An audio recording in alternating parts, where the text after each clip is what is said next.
Hi everyone, welcome to this TNFD webinar on oceans, metrics and data.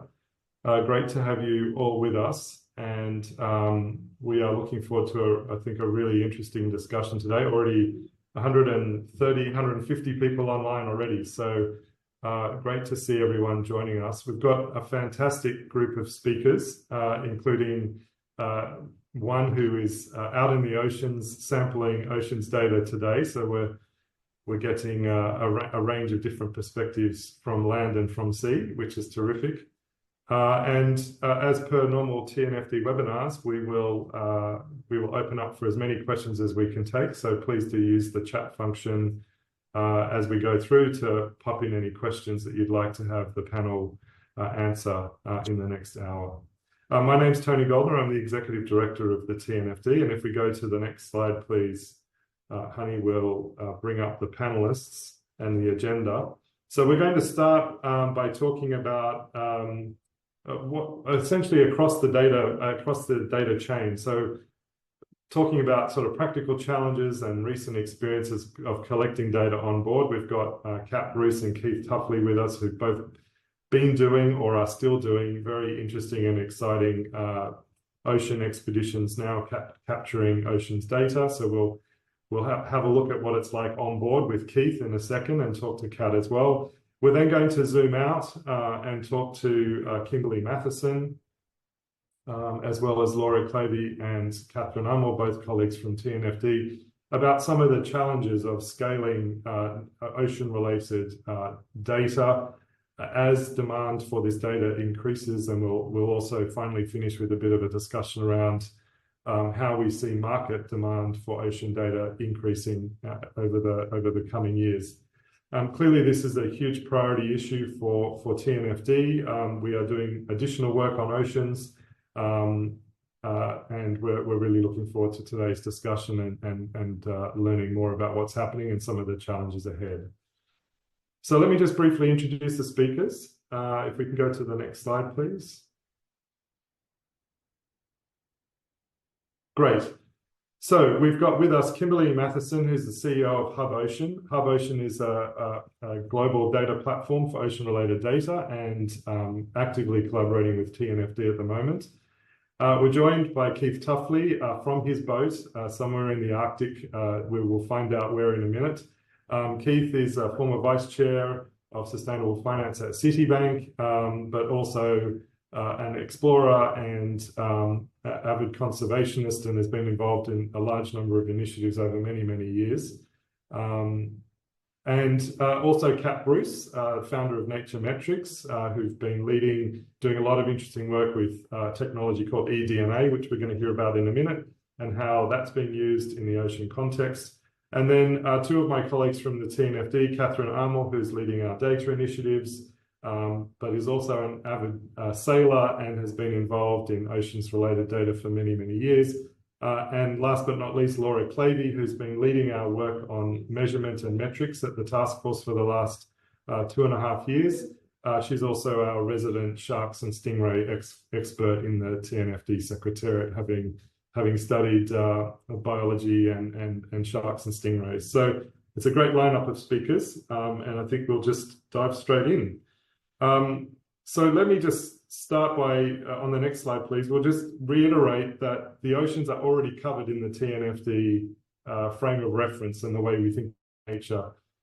Clearly, 70% of the world's surface area, they absorb about 20 to 30% of all anthropogenic emissions. Obviously, a critical enabler of global economy, both as resources, but also as facilitators of shipping of goods and services around the world.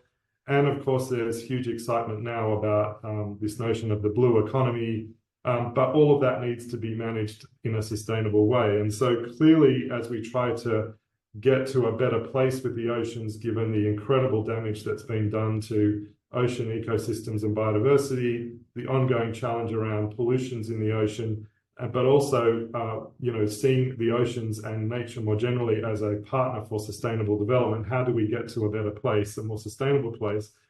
What it really sits at the center of that is going to be better oceans-related data.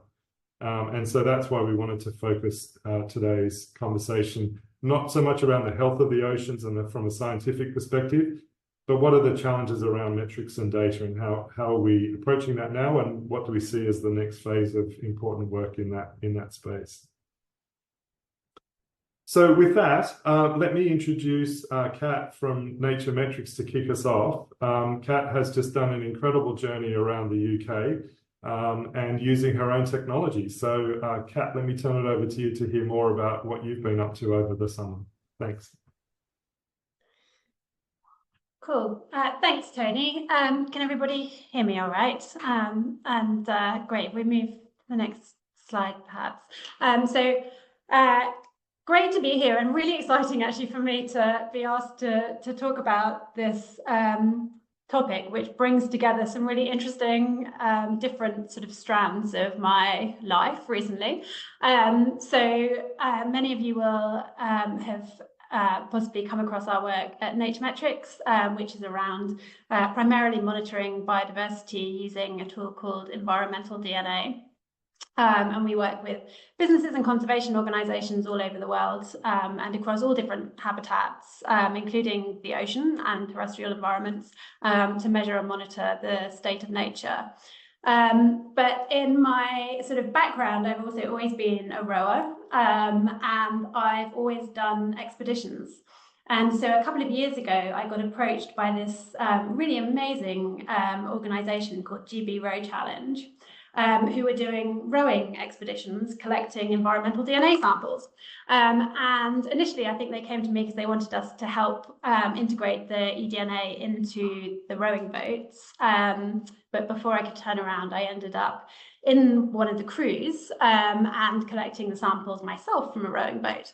So GB Row Challenge is essentially an event that takes place every year, which is teams of 6 people who take on the challenge of rowing unsupported and non-stop right around the coastline of Great Britain.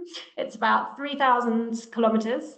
And along the way, they want to sort of take the opportunity to work with people who are mad enough to want to go and do a challenge like this, and use that opportunity of going right around the country, often with more than one boat each year, and going every year to be able to actually collect some really large-scale data that would be very difficult and expensive to collect using sort of traditional research resources. So the event teamed up with the University of Portsmouth and also with a whole range of different technology providers. And they've customized these boats. So they've got 3 identical 6-person ocean rowing boats, which have got a cabin at either end, which you can just about sleep. So you can just about sleep 2 people at a time in each of the cabins. And you row 2 hours on, 2 hours off. So a team of 6, 3 of you are always rowing, 3 are always resting. So you're rowing through the day and night in 2-hour stints. And at the same time, you're collecting environmental data. So by the time I came along, they'd already integrated microplastics filtration into the boat. So there's a pump that runs for 3 hours a day and samples about 200 to 300 litres of seawater each day with a 50 micron filter. There's a sea surface temperature probe.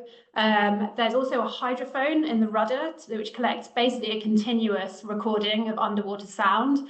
Sound is one of the biggest pressures in the ocean environment. It's incredibly important for biodiversity, to both like communicate, navigate, find mates, etc. And the noise that we make through shipping, through construction, through military activities is unbelievably disruptive. So the sound is both monitoring the pressures and also some of the wildlife. So we can identify a lot of the cetaceans and things from the sound. And then they wanted to put the environmental DNA in as well. So that first year that I got involved, we were a bit late to sort of engineer it into the boat. So I had to take the samples manually myself. So I'd row for 2 hours. And then during my 2-hour breaks, I would also be like manually pumping water with a syringe, which I have to say I cursed quite frequently. But we came back. So that was in 2022 that I did that first expedition. There have been several boats that have made it all the way round over the last couple of years. And so we've already got a couple of years of data right around the UK, which is being analysed by the University of Portsmouth. And already starting to show some really, really interesting trends, particularly actually in terms of sea surface temperature. We've been able to see the marine heat wave over the last couple of years. But the eDNA data has been able to show us information on a huge proportion of the biodiversity, particularly the fish biodiversity right around the UK. We can start to see patterns of all the different species, where they're distributed, which species sort of co-occur with each other, which species are in which habitats, and we can look at changes over time. So if you go to the next slide.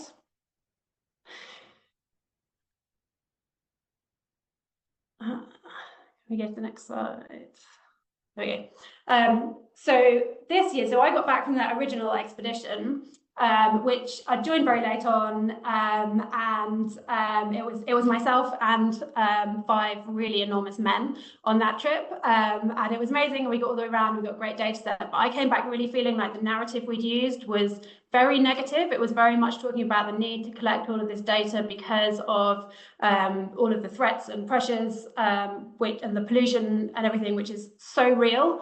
But that narrative doesn't really give people anything that they can hold on to and be inspired by to change things. And I knew from my day job in NatureMetrics, working with conservation and restoration and sustainable blue economy projects right the way around the coastline, that there are so many examples of where work is going on with a huge range of different stakeholders to really show that we can turn things around in our coastal environments, and that nature has this incredible ability to bounce back given a chance and given the right investment. So following a conversation with Chrissy Durkin, who's an acoustics specialist at New York Climate Week a couple of years ago, when I just got back from the first trip, we said, wouldn't it be amazing to do it again, but with a team of all women who work in the space of nature and climate, and use this as an opportunity to tell those positive stories about the actions that are already going on around the coastline. So we set off, we were called the Sea Change Row. We set off on the 9th of June this year, which I think was pretty much the same day as Keith set off on his expedition, with the aim of making it around the coastline and telling these stories.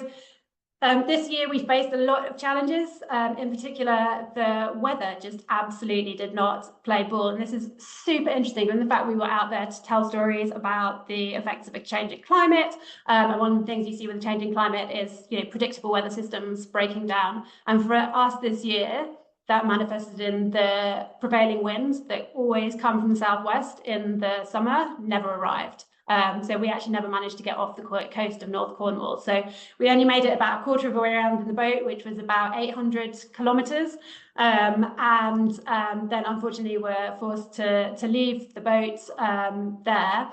And carried on by overland to go and visit some of the communities and the projects, and to collect some data where we could from the land. So there was another boat that did just about manage to scramble its way around the full coastline. So they've managed to make it back with a full set of data. So this year's data is now starting to be analysed both at the University of Portsmouth and in our own labs at NatureMetrics. And one of the things we're really interested to look at this year is the start of, there's been a few new policies that have come on board this year, including things like the banning of the sand eel fisheries. And we've got some great data from the last couple of years showing the distribution of the sand eel species. And so over the next couple of years, we'll be able to see sort of how those are responding to changes in policy. But I think the really exciting thing for us is just really demonstrating that it is possible to collect really high resolution, high quality data pretty easily with just a little bit of, yes, some very cool engineering has gone into these boats, but that's sort of fully replicable in other situations. So we're working with some of the cruise industry, for example, who are collecting data along their cruises. We're working with the offshore wind industry, all sorts of different applications. And, yes, it's a challenge collecting data in the ocean, but it's absolutely doable. And we can then look at how we can sort of roll those up into the sorts of indicators that feed into TNFD and other frameworks. Brilliant. Thanks so much, Kat. Just a quick question for you. Have you have you already found any interesting insights from the data that you collected on the road, or is that yet to follow? So from this year, that's yet to follow. I think from the previous years, yeah, I mean, it's really interesting actually just seeing sort of year after year where different species are distributed and how they're sort of shifting around. I think there's a lot more. There's a lot more to come as we start to layer in the different types of data, pull in sort of other continuous ocean data layers, and really sort of start to understand the different habitats and things. But I mean, the immediate thing has been the work they've done at the university, looking at the temperature data that's come back and being able to really see that marine heat wave that sort of started last year. So it'll be fascinating to see whether that has gone back to normal again this year, or whether it's still really elevated. But in terms of the biodiversity, we've seen things like snapping shrimps that were found in the actually in the acoustic data. We could hear them, and they were showing up further north than they'd been previously recorded. So it looks like some sort of shifting ranges due to climate change, perhaps. And then with the eDNA, we've got data. We've mapped about 100 fish species around the coast, plus a whole lot of seabirds, marine mammals, all sorts. So sort of starting to look at the interactions between what's occurring together and how that whole ecosystem is layered up.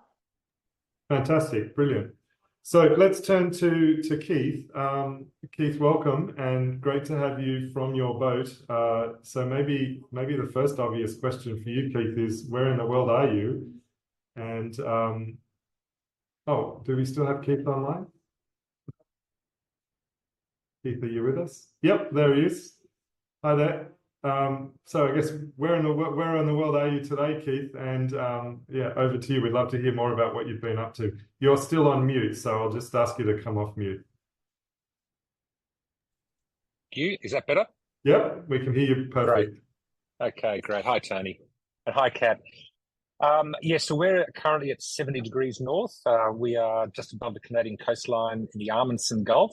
So this is sort of the end of the most complex region of the Northwest Passage as we head out into more open waters, heading towards the far northwest part of Canada, and then heading over to Alaska. So we're just off the coast at 70 degrees north. So, Tony, would you want me to jump into it? Yep, great. Okay, well, hi everyone. Really delighted to be invited to speak on this webinar, especially with Kat and Kimberly and Cathrine and others. So, as you can see, I'm rocking around a little bit. I hope that doesn't make people seasick. But we have had some pretty rough weather the last couple of days. We've had rough weather throughout this expedition, which also makes some of the data collection quite interesting. But it's been fun. So we are on a yacht that I've owned for about 9 years called the Abel Tasman. You can see her there in front of that big iceberg. It was built in 1981. It's a Bermuda schooner. It was designed to be an adventure yacht to go on expeditions to remote regions. So steel hull, very strong, sails beautifully in really remote places like Antarctica and the Arctic. It was not designed as a science boat. So what a few years ago with my skipper and my first mate, Isaac and Alex Rockstrom. You may recognise the name Rockstrom. Yes, they are the sons of Professor Johan Rockstrom. And Isaac and Alex and I decided we wanted to run sail science expeditions. So we bring people on board to both learn about the science, but also to use the Abel Tasman as a vehicle for science collection data and supporting the wonderful scientists around the world. Isaac and Alex themselves are young scientists. They're students at Bergen University in Norway. So we've really converted the Abel Tasman for a much more purposeful role in the world. And the real contribution we can make, we believe, is as a small pleasure craft yacht, we can go to places that many of the bigger boats can't go, or on expeditions that they don't go, and with sort of very much on the ground or in the water activities. So on this particular expedition, we've got diving equipment, we've got kayaks and SUPs, we've actually even got flying equipment through paragliders. So we're able to get data and also visualization, which we think is also important, to ensure that we can sort of maximise the observations and data collection. As Cat was saying, we're delighted to be actually sponsored by NatureMetrics, and Cat and I met just several months ago through the combination of expeditions and science, and it's a real honour to be doing the eDNA collection for and with Cat and the NatureMetrics. You can see the device that we use here. We're going to talk about technology. In the case of collection of data for eDNA, we have found it very manual. I wouldn't say the technology is in the collection process. It's in the eDNA analysis itself. But you can imagine doing it on quiet days, like today, it's reasonably quiet. You can see a bit of rocking in the boat. But in the really big days, when we're going sort of 10, 11 knots, we've got a broad reach. It's very hard to turn into the wind and slow down. And we throw that device, which is here, overboard and capture about 5 litres of water. So in the rough weather, it's really tough to do. But fortunately, Alex has been my great right-hand man. He does all the hard work. And so what this does, it collects the sample of water from the ocean. We then connect it to and by the way, Kat taught me all this, right? So she's the expert at this. We then get a filter, a pump filter, and we pump the water through that filter. A pump, and that goes through a small filter, which is I've got it handy somewhere here, and that captures all the data in those filters. I think we've got a picture of one at the top left. There is the filter, and then that is we add preservative to that, and then we store that away in our bilge to keep it as cold as possible. And then when we get to Alaska, we'll send all those samples. We'll have about 70 or 80 samples by then. Send them back to Cat and the team in NatureMetrics in London. We've been doing it every day where appropriate. I mean, sometimes when we're in port with busy boats, we don't do it there, but we certainly do it every day we're travelling. And there's been really interesting places. For example, when we come to an iceberg like here, sometimes we deliberately take a sample right next to the iceberg, or right next to the shore. We've just seen a polar bear, and we've taken a sample, close to where the polar bear has been, to see if there's any eDNA from not just the polar bear, but from other wildlife, etc. It's the first time we believe that there's been this comprehensive data collection in this way across the whole Northwest Passage. By the way, for those that don't know the Northwest Passage, it really is officially from the Arctic Circle starting on the west coast of Greenland all the way across to Alaska. The first person to sail across the Northwest Passage was Raoul Amundsen in 1903 to 1906. That took 3 years. That took 3 years largely because of the ice. Of course, now you can do it in several weeks because the ice has melted so much. The sea ice has melted so much. So that's the whole experience. We've actually started from Norway, so we've got a much longer data set. And we started collecting the data from Iceland. So we've got thousands of miles across this journey. We may be coming back on the same trip next year, so in which case we'll have both the baseline as well as a second set of data. But that's to be confirmed. We've seen lots of wildlife, from polar bear to narwhal, pilot whales, lots of bird life, plenty of fish appear on the radar, and of course we can't see them, we can't hear them, but hopefully the eDNA analysis will pick them all up, or at least some of them up. Lots of seals, beluga, and many types of whales. So it's been an amazing experience with the wildlife, and this has been a critical part of our daily work, which is to collect the data, to collect the samples, and then to store the data in the filters. Second project we've done is microplastics. Now, by the way, it's amazing with Cat that we've got virtually identical science projects on board. I don't know how Cat is able to do it on a rowing boat, both in terms of the equipment installed, but also the physical activity of them doing it. I just don't understand how she and her team can do that. We have enough trouble doing it on a 75-foot yacht and being able to lounge around in a saloon and nice comfortable beds, but I thought it was hard work. But with the microplastics, we have installed there's two devices. One is microplastics, the other is on other data, which I'll get to in a moment. We had to do a fair bit of work to install these machines because we had to find the right place to put them, and we had to make sure we had the water systems coming into the boat through a pump in the appropriate places. Each day for the microplastics, 250 litres of water is brought through. That takes about 2 hours. So we turn the device on and off. We put a new filter in. That's the filter on the bottom left there. You can see it's a high quality, very expensive. They cost something like 300 euros per filter, and we're taking about 50 to 60 samples for those. And it captures 3 levels of microplastics. So there's 3 levels in that filter. This is the first time this comprehensive analysis has been done right across the Northwest Passage. That's our understanding. And once we have all these filters, we'll then send those off or bring them back to the relevant partners for analysis. We haven't seen anything yet. So we've seen things in the filters as we take them off, but we're not sure if they're microplastics or just other material in the ocean. So we really have to wait until a couple of months after we get back to get all the information.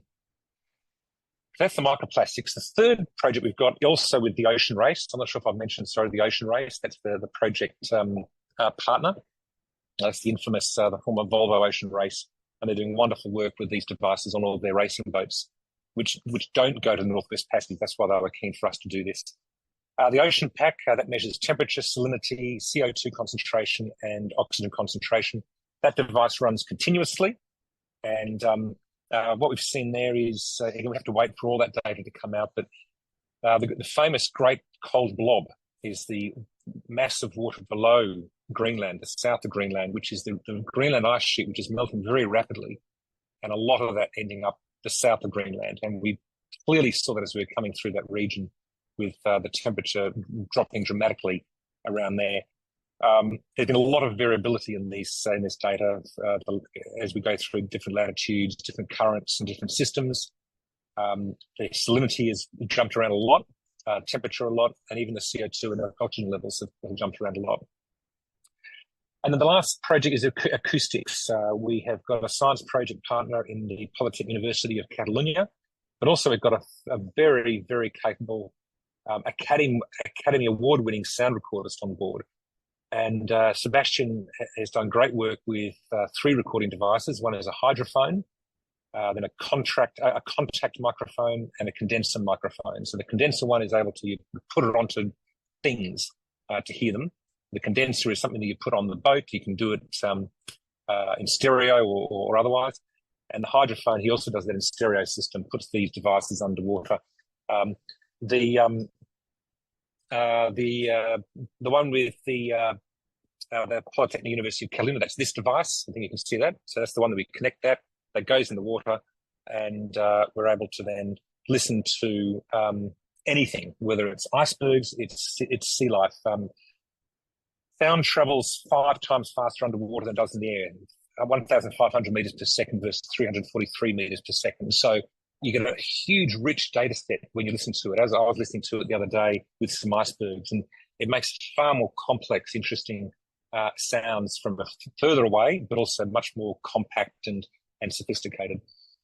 So they're the projects that we're doing, and it's a delight to be working with TNFD as well on how we provide this data.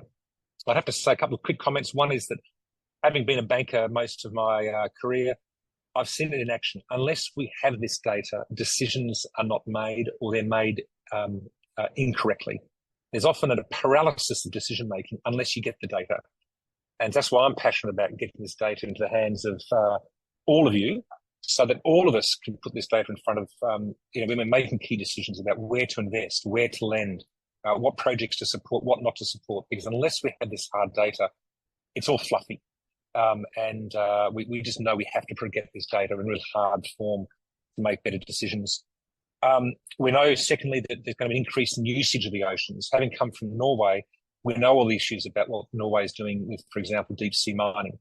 It's leading the way, if you like. I'm not sure if leading is the right word, but certainly they're going most proactive about deep sea mining, which is opening up a whole new set of issues about inequality, extraction, conquering new frontiers.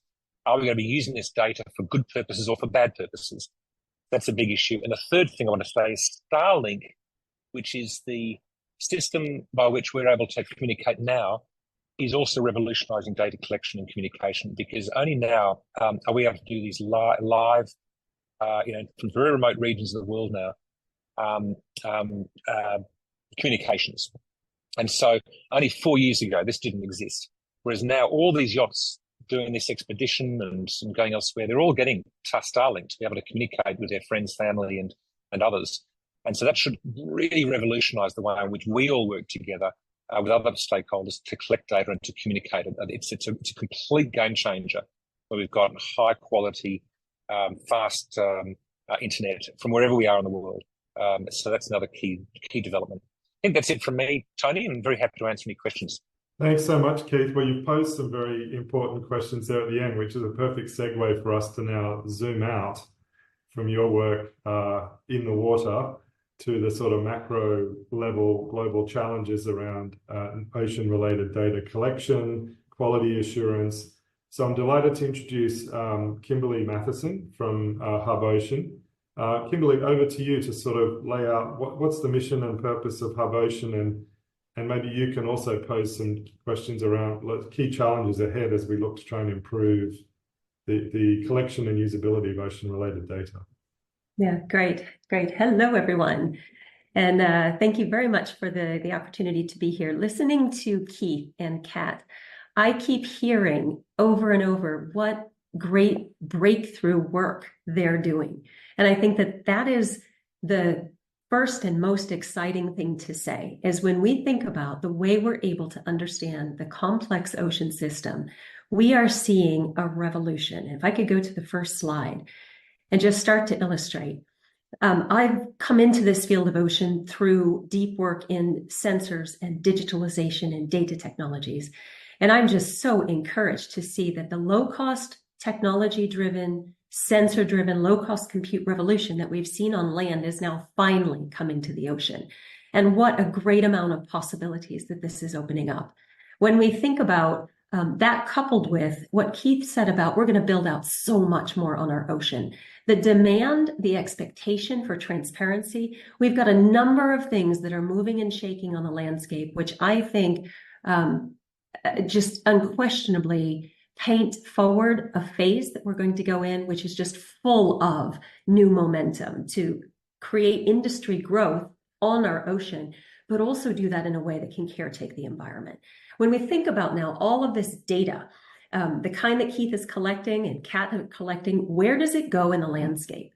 And lots more coming on board. Where does it go? Let me tell you, this ocean landscape is incredibly fragmented. That's one of the things that you learn very quickly when you spend some time and then even years trying to harness this.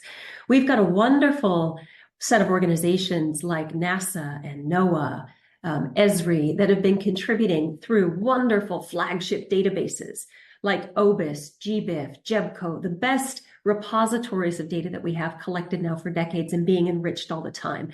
But we have a lot of new low-hanging sensors, new sensors in planes, lots of devices on the surface of the ocean, diving in the ocean, and lots of that data now is flowing from different places. We've got Google, Microsoft, Amazon on the scene that are primarily like rendering open satellite data into better formats, putting it out there for folks to use. We've got EU involved in big projects like Iliad and tons of new data coming on. So how do we begin to channel that in, right? Because because we have loads of data out there, it doesn't begin to give us answers about how we end up landing it in places of impact for those of us in very, very busy days and without ocean domain expertise that need to have it. So next slide, please. That's really the genesis of Hub Ocean. I have the privilege of leading a nonprofit ocean foundation based in Oslo, Norway, where, as Keith said, a whole lot of great things and challenging things, like everywhere else in the world, are happening with the oceans. What we're focused on doing is bringing together data from across science, government, and industry, primarily from two really big sources. If you categorize, there's wonderful public data out there, but just because that data is available, wow, it's super difficult to, let's say, transform that data, combine that data into something that's really usable and fit for purpose. Equally, a challenge we work with every day is to unlock private data. Industries like oil and gas, who have been operational for decades on our ocean, have so far given, let's say, relatively little of their data to the open landscape. Thankfully, that's increasing, because what industry has and knows that isn't always, full of risk or needing to be held proprietary.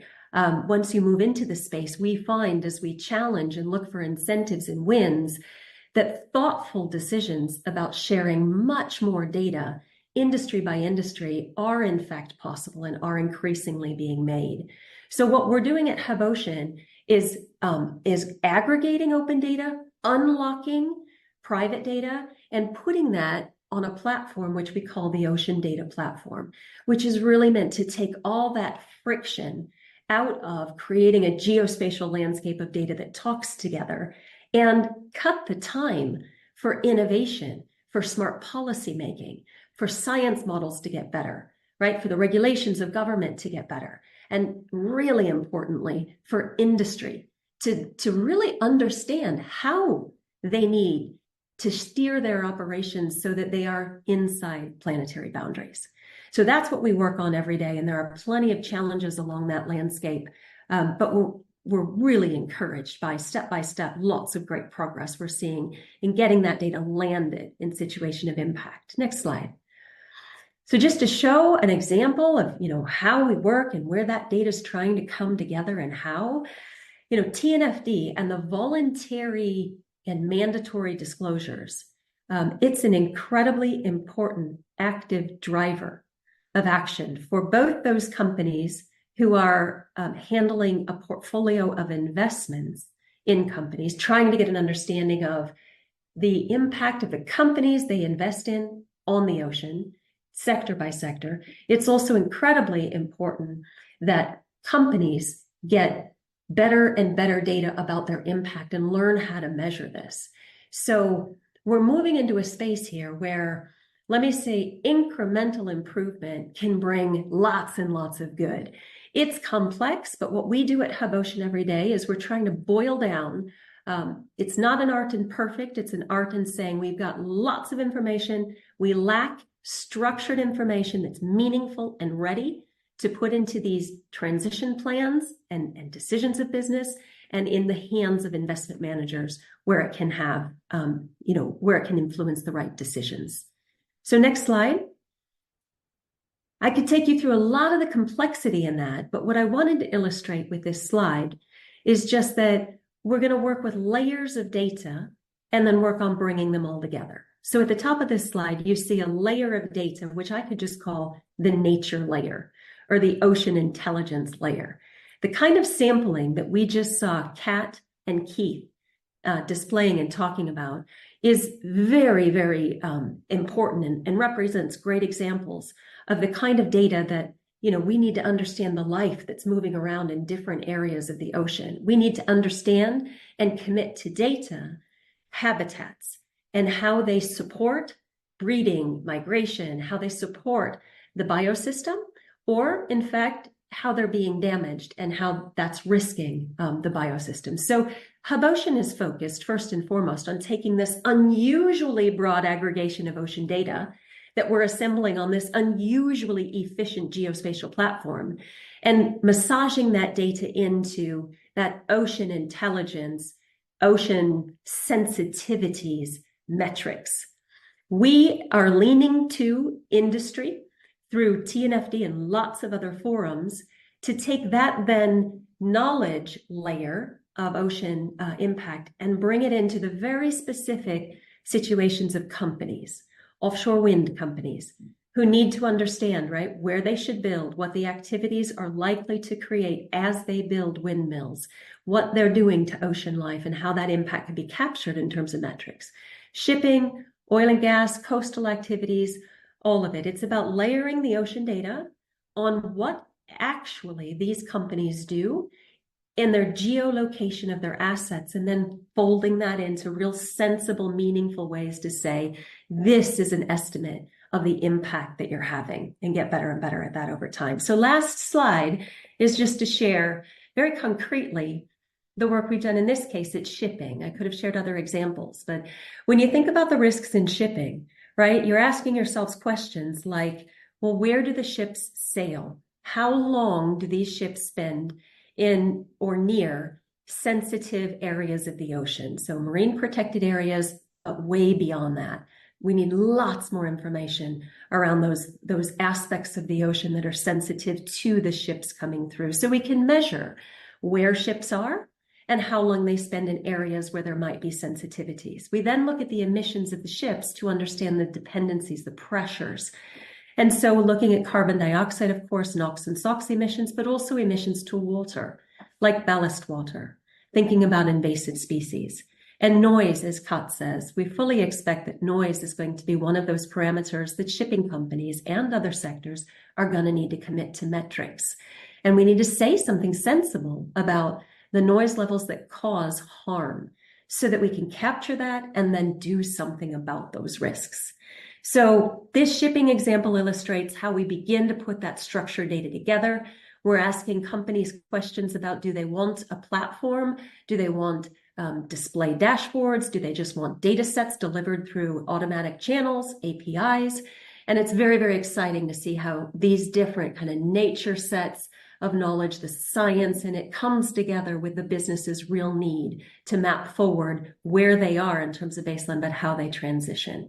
And don't forget, what we're really trying to get to is just that. We're trying to help shipping decarbonize, right? Maybe one green corridor at a time. How can we use data to inform where we can de-risk and start to have real low-cost fuels being used on long shipping voyages, for example, or to favor front runners that are out there? It's not easy for companies to step forward and make real investments in carbon emission reductions or nature caretaking beyond. So what we want to do is, through data-driven acknowledgement, we want to show those and credit those that are forward-leaning, and also put pressure on those that need to move along faster. That's the big game with this. And I hope that we can build from there with some questions. Thanks.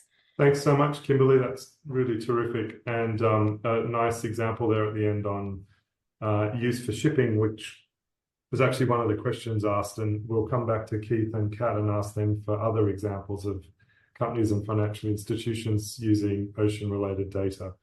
I do want to kick some time at the end. It's been a very rich set of discussions, and we've got Cathrine and Laura. So I'll just ask you, Laura and Cathrine, to do a quick whiz through from a TNFD perspective of what we've done and what we're doing now and next.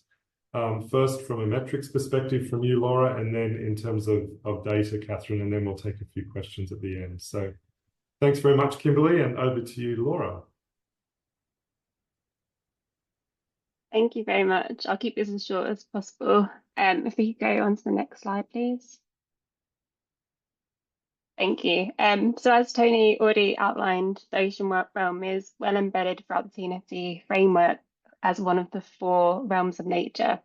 Those are familiar with the framework will know that we have this pyramid structure of different publications that we use to support the identification and assessment of nature-related issues. And the top of this pyramid is the TNFD disclosure recommendations, which cover material issues related to oceans throughout. This will include ocean governance, ocean strategy, looking at the dependencies, impacts, risks and opportunities, ocean risk and impacts management, as well as the metrics and targets, which will include ocean-related issues such as plastic pollution and ocean ecosystem use change. This is also supplemented by our additional guidance, which includes the internal assessment of nature-related issues, such as ocean issues, and particularly sector and biome-specific guidance. Next slide, please.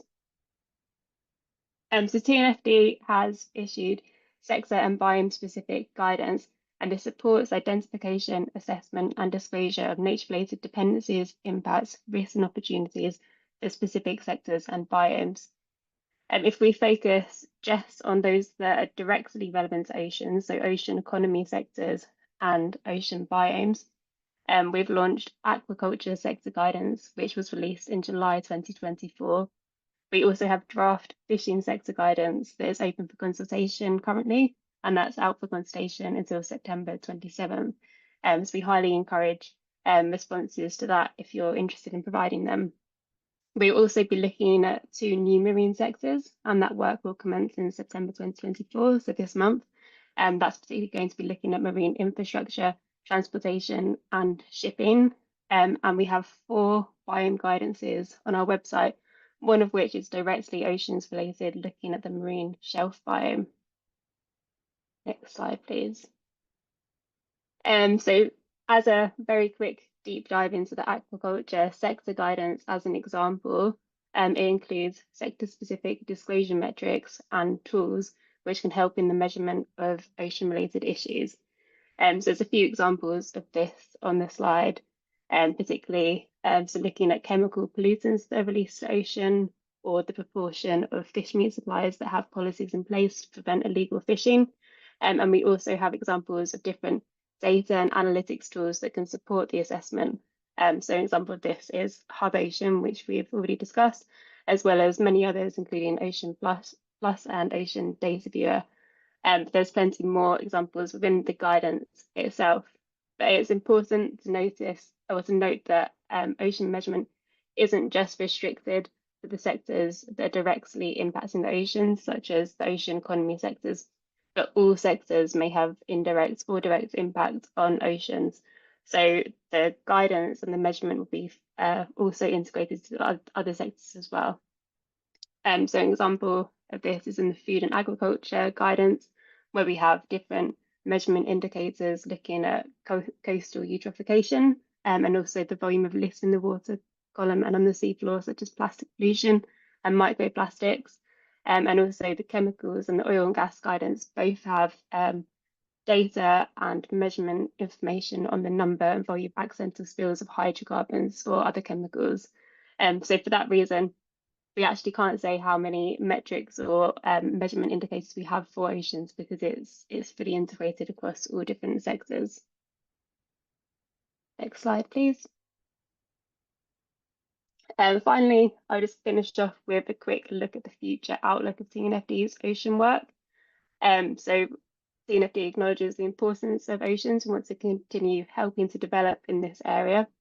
So we're particularly looking into the measurement gaps and challenges to understand what future role TNFD could play. And that has involved different conversations with external experts and as well as our knowledge partners.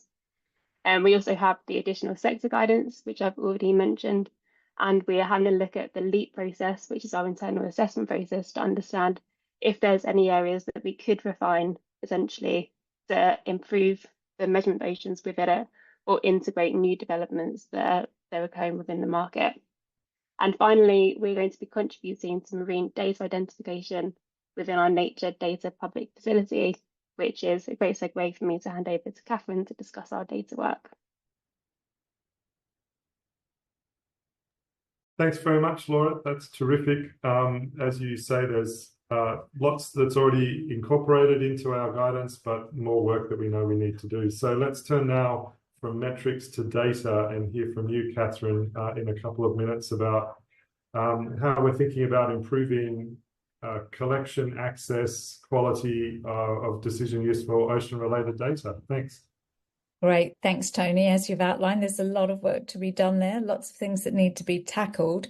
I think what's really important to note, particularly with Keith's initiative and the work that's being done while underway, is that establishing the Nature Data Public Facility for the provision of nature-related data, which is what TNFD is doing, is about supporting access to data to meet the needs of TNFD adopters, specifically in their implementation of the LEAP process and for oceans operations, as Laura has outlined. But this includes the provision of ocean data. However, there are significant gaps in ocean nature data.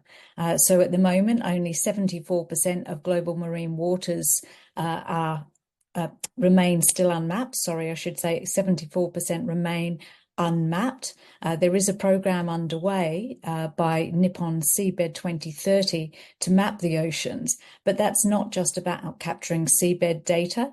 So, for example, the Schmidt Ocean Institute's research vessel, Falcar, has recently made a discovery of 4 underwater mountains, but also there have been identified 100 potential new marine species in that voyage of exploration. So as Keith is doing, there's a lot of work to be done. there's a lot of data to be captured, and it's only through these initiatives that we'll be able to start to gather that data. But what's also important is there are 4 key challenges in closing the ocean nature data gaps, and we aim to address these during the development of the Nature Data Public Facility and its blueprint, and also in the maturation of the facility by participants and partners such as we have here today. So the first being trust. We need to be able to trust in the traceability and even potential auditability of the data and ensure the quality of the data that's being provided. We need to be able to ensure equity of access, and that includes data sharing and exchange, particularly under open license, and also collaboration. As we've seen with Keith's initiative, the power of collaborative partnerships. The second being consistent and in perpetuity. So data is often not collected consistently or constantly. So risk, and particular transition risk and scenario modeling, is restricted when we're looking at data that's only captured at a point in time. Physical risk metrics rely on a combination of both forward-looking biophysical and geospatial data, and so we need continuous collection programs. And we also need standards to enable interoperability so that the multiple data programs can be integrated as multiple data sources, just as Kimberly outlined. Thirdly, we need capability and capacity building, and that includes innovation in data collection technologies and techniques. So understanding science-based metrics requires capacity building, and ocean data, like its ecosystems that they represent, are very complex. So we need innovation for how we collect the data and how we utilize the data that's collected. And then finally, the data needs to be fit for purpose. Again, Kimberly highlighted this, so it needs to be sector and issue specific. So certain domains and regions across require different and sometimes unique data sets, and they have therefore unique data gaps and needs. For example, we need fishing vessel locations, catch and effort, recreational fishing efforts. We need seabed management data for offshore wind, and we need plastics data to look at ocean health and reduction of plastics within the ocean environment. So ocean data often relies on estimations and modelling, and these methods often require detailed or specific technical expertise to be able to understand the quality of the data. And we need to understand the data from the different data sources, including primary, secondary, and proxy data. So very important that the data that's collected is made fit for purpose by sector and by issue, which is some of the work that Kimberly has outlined. But there's lots of opportunities, and I'll finish with those on a high. Data is essential to ensuring a sustainable blue economy. And we can learn lessons from terrestrial sectors and to ensure that we have a nature, social, economic nexus of ocean intelligence. We can enable the transition economy with ocean data to make sure that we harmonise all life on the planet, including people. And as Keith has highlighted, data is needed for informing decision making. We need new risk models for investment and risk, and they need new, consistent, reliable, trustworthy data. So there's, dare I say, an ocean of opportunity for those that are working to provide ocean data and make it available. Thanks, Tony. Thanks so much, Catherine. That's terrific. So if we can just drop the slides, please, and then maybe have everyone back on camera, we'll just pull out a couple of questions from the chat function. So thank you so much for the chat. It's amazing to see we've got about 400, almost 500 people online. So lots of great questions in the chat. We obviously won't have time to get through all of them, but some of us have been online trying to answer some of the more technical questions or where to find documents. But let me just pull out a couple of questions to pose back to the group. I think, Kat, there's lots of questions about how does eDNA work and what does it look like and things. Maybe you could give a brief. I think what might be interesting is what do the results look like from what comes back? And then also, I think a good question around how do we put eDNA in the context of a whole suite of tools that are needed to do this analysis. So what are the benefits? What are the limitations of it? How does it work with other types of ocean-related data or nature-related technology tools? Cool. I could talk for a couple of hours about that, so I'm going to try not to. But yeah, no, good point. So essentially, eDNA involves filtering, some volume of water through a fine filter, and that collects particles which include mostly actually cells that are floating in the water on the filter membrane, and that can either be done sort of very manually using the most basic kits use just a syringe to sort of manually pull the water up and push it through, or you can use pump systems, which is what we use on boats. And then you pop a preservative solution in, send it to the lab, and in the lab you extract the DNA. So you have this sort of a tiny amount of colourless liquid in a tube which contains the DNA of the whole ecosystem. So you've got everything in there from the microbes all the way up to the megafauna, the whales and seabirds and things. And you can choose then what portion of that DNA you want to look at. So often you might look at a few different portions. So you might look at like the bacterial community or the algal community plus the fish plus a wider sort of vertebrate analysis. And essentially what it's a pretty complex process. Essentially you sort of you amplify up the portion of the DNA you want, and you put it on a high throughput sequencer which spits out like 30 million DNA sequences at the end of a run, and then that gets processed through a computational pipeline which sort of collapses the sequences and then matches them against a reference database to add taxonomic information. So what you end up with is essentially a species by sample table. So that might be typically several hundred lines long, especially if you're looking at sort of the invertebrate and microbial portion of diversity. Not everything will be identified to species level, so you might have a subset of the species that have a confident species level identification, and then for things that don't have a good enough match, that gets elevated. So you can still say this is a species, we can't put a name on it, but it's in this family, for example. And that allows you to look at a whole range of different diversity metrics that don't necessarily rely on having the species names, as well as being able to pull out sort of specific species of interest. And generally, often the better studied species and the species that are of sort of particular conservation interest tend to have been better studied and tend to have sort of better sequence databases. And then from that, you can take it and do sort of, a whole range of sort of classic ecological statistics to look at change across sort of space and time and across different subsets of samples. A huge amount of the quality of the insights that come from that come down to your survey design. So how many samples of what type you're collecting from where, and setting that up to answer specific questions and to be able to apply the right kind of statistics. Now, of course, like every single method that you can possibly use for surveying biodiversity has its own set of limitations and biases.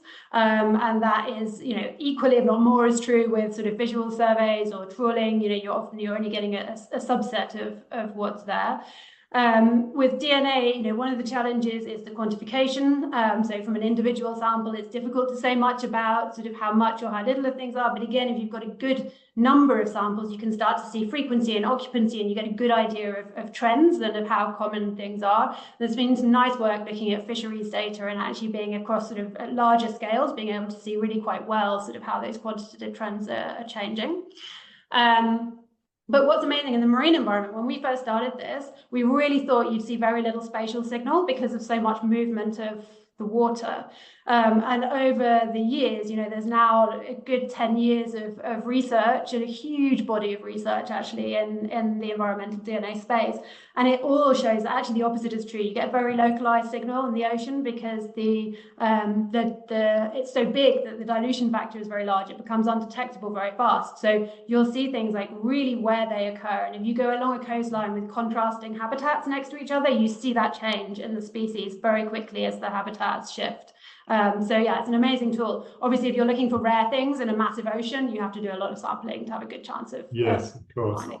Yeah, and I'm aware of some of your work on land and in rivers and stuff like that. So you're using it in lots of different places. Yeah, I just shared in the chat a really nice report from EDF and Natural Power that we did with them, with doing across a whole set of seasons, side-by-side eDNA and conventional surveys, which is a really great case study. Amazing. Thanks so much, Kat. I know we've hit time. I do want to ask one more question, zooming back out to the macro level and sort of corporate and financial institution use of this data, which Kimberly touched on.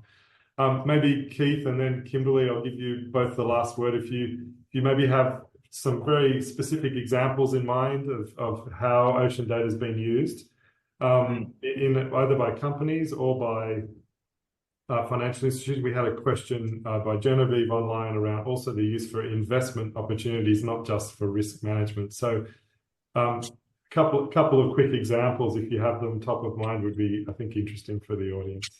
Keith. I'd be happy to, Tony. Look, it's a great question, and because it raises another issue about, I think, is this going to be demand driving supply or supply driving demand? I actually think this is more about supply driving demand. We know there's interest from companies across all these sectors. We just think about all the sectors that Kimberly mentioned: shipping, offshore wind, mining, oil and gas, seafood, deep sea mining. The boom in cruise liners. I mean, we're going to see many more cruise ships being built and people traveling around the world. But we know there's a level of demand. But frankly, once we get high quality data that's easily accessible and it's rich and it's informative, that will drive a boom in demand. And that's where I think this community online today is playing such a critical role, because if we can together provide that high quality data, I'm sure all these companies will be interested. Now, some will be interested to use it for more extraction rather than more preservation. That's the other key element we have to be driving. But I think the approach has to be that we've got to bring this rich data to the front line. Certainly, banks and investors, I'm seeing a lot there. I mean, in my prior role at Citi, I know that we had a big team there working with Kimberly, for example, trying to bring the data to life. Because we at Citi wanted to understand what is our supply chain, what is our overall value chain. We've seen with some investors as well also asking for this data. I know that Gemma Corrigan at Federated Hermes is always pushing also for this type of data. Another one, of course, is Mercuria. I don't see my jacket. This expedition is sponsored by a wonderful company, Mercuria, because they're a trading company. They don't have direct, but indirectly, because a lot of their trading is, of course, across the seas.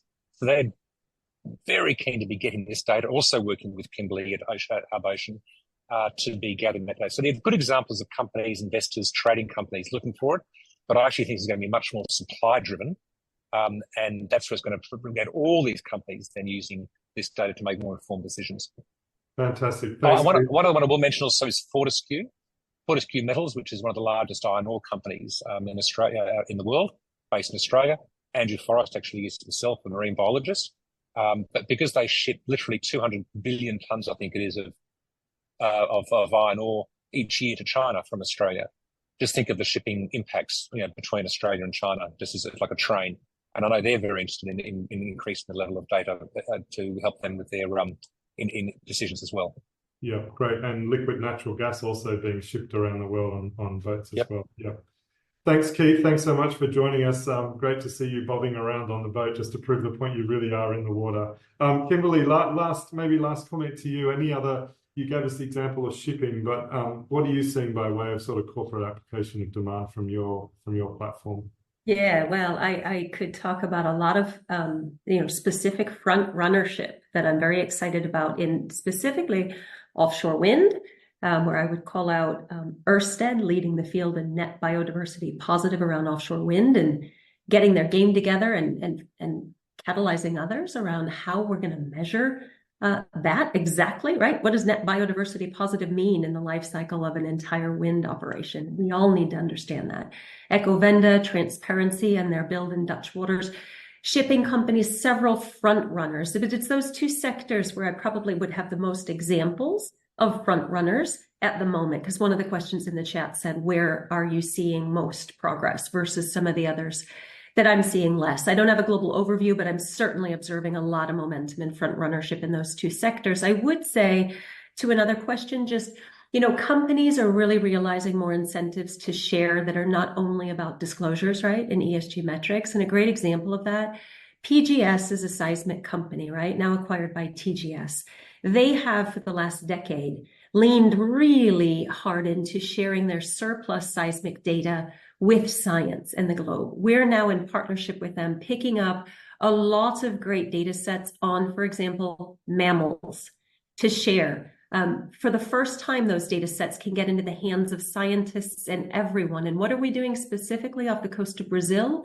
We're trying to take that data give it to scientific researchers, combine it with other data sets around mammals off that same coast, and also inform PGS's operations of when mammals are likely to be migrating through so that they can avoid those particularly likely moments where they might just have to stop their seismic operations to not hit a whale.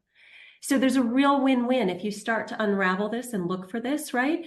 Absolutely for impact and compliance and transition plans, but way beyond that into really getting at operations that benefit and a world that comes right in terms of how we operate and grow on our ocean. Yeah, understanding fishing and feeding stocks and migration pathways and things like that would be hugely helpful for operational impact. So, well, listen, thank you so much. And thank you to everyone who's joined. We've had some amazing questions in the chat. I'm sorry we couldn't get to them all. We could probably spend another 2 hours with the team here answering those questions. But all of that to say, TNFD's work continues on oceans. Laura is leading the charge on our additional work around metrics to make sure that we've got the right metrics that we're recommending as TNFD for the purposes of corporate reporting across impacts, dependencies, risks, and opportunities.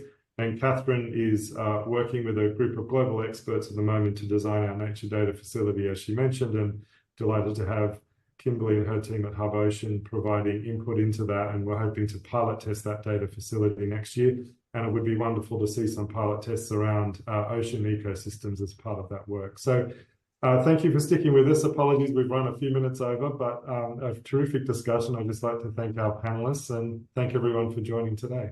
Thanks so much.